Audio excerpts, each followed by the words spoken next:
PM किसान योजनार 22तम किस्ती को नहीं आसिला आउ एक अपडेट। एही दिन चाषी अकाउंट को आसीबो टंका। चाषी बड़ खबर आसीबो पीएम किसान सम्मान निधि योजनार 22तम किस्ती टंका। तेबे आसंतु आज आम जानिबा चाषी को केउं दिन टंका आसीबो। तेणु वीडियो को आरंभ करने पूर्व आपण समस्त को अनुरोध, जो मैंने एपर्यंत आम चैनल को सब्सक्राइब करनांती आपण मैंने एबे ही आम चैनल को सब्सक्राइब करंतु। आ वीडियो भल लगे वीडियो को लाइक शेयर कमेंट करदेवे। तो चलतु देरी न करके आज वीडियो को आरंभ करवा।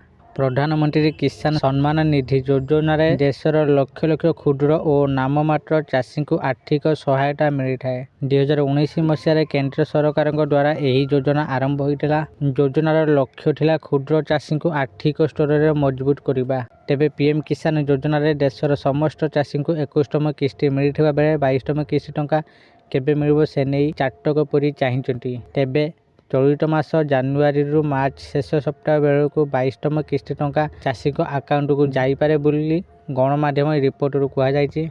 हेले सरकार तरफ एने कौन निर्दिष्ट तारीख घोषणा करा जाय नहीं।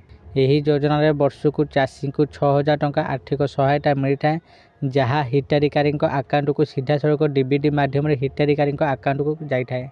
यही योजनार लाभ उठाइबा चाषी मानू ठीक समय सीमा मध्य इकेवाईसी अपडेट आधार लिंक सह बैंक अकाउंट लिंक होइतिबा आवश्यक, नचेत हिताधिकारी अकाउंट को टंका आसीबार समस्या देखा दी है। गत वर्ष फेब्रुआरी रे ही सरकार हिताधिकारी अकाउंट को टंका पठाइथिले।